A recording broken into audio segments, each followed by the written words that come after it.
L'archive Sud Radio ce matin qui est un soulagement. Il existe des artistes dont la simple évocation apaise, des personnalités dont les talents débordent d'un cadre unique. Chanteurs, acteurs, comédiens, paroliers. Et ces derniers jours, on a beaucoup reparlé de lui et pour les meilleures raisons. 2025 fut pour lui, reconnaissons-le, une année infernale. Enchaînement du pneumonie, de diagnostics approximatifs, de médecins hésidants, même un bras cassé il y a quelques mois. Bref, une sorte de collection complète par laquelle on évite de passer généralement. Heureusement, la boucle se referme mieux qu'elle n'a commencé.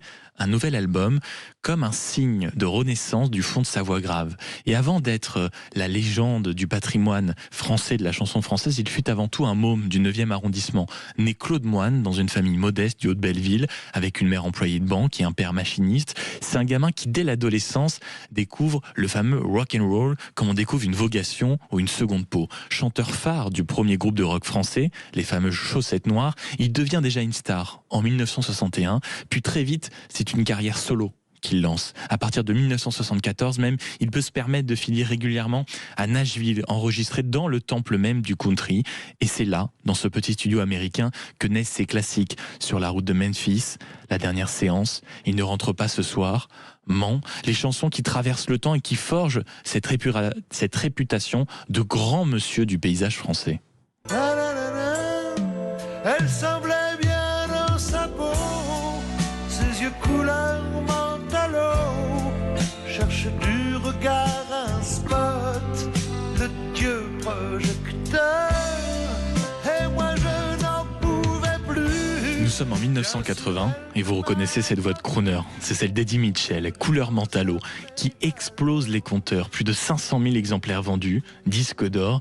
Et puis 15 ans plus tard, l'homme surprend par le cinéma. Et c'est par cette archive que j'aimerais qu'on lui rende hommage ce matin. C'est un rôle inoubliable qu'il aura dans Le bonheur et dans le pré face à un Michel Serrault impérial. L'un interprète un chef d'entreprise en fuite, un homme qui emprunte l'identité d'un disparu simplement pour réinventer sa vie. Et à ses côtés, on a Eddie Mitchell, ami indéfectible, grande gueule, bon vivant, protecteur, fidèle comme un vieux labrador philosophe.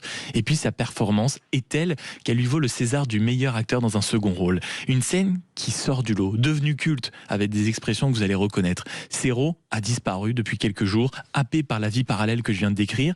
Et alors sa femme, à Michel Serrault, transformée pour l'occasion en bourgeoise compassée, brushing tiré au cordeau, perle arrogante autour du cou, vient supplier ce meilleur ami, Eddie Mitchell, d'avoir de ses nouvelles. Alors dans son restaurant, son QG, Eddie Mitchell remet tout le monde d'équerre. Il parle cru, il parle vrai, comme on le dit souvent ici, et il parle, vous allez le voir, comme on fait, comme on doit secouer quelqu'un, et forcément, ça décoiffe. Eddie Mitchell, le bonheur est dans le pré.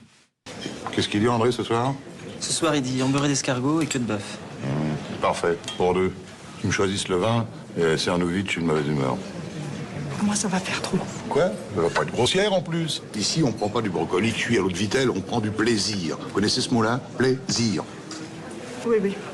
Bon, ne changez rien, ça sera parfait. Alors comme ça, il vous manque. Ça vous étonne? Ça fait plus que m'étonner, ça me trouve le cul. Parfait, sœur madame. C'est tout de même le père de mon enfant. Parlons-en. Quand je pense que vous avez été assez truies toutes les deux pour pas l'inviter au mariage de sa propre fille, moi non plus d'ailleurs en passant.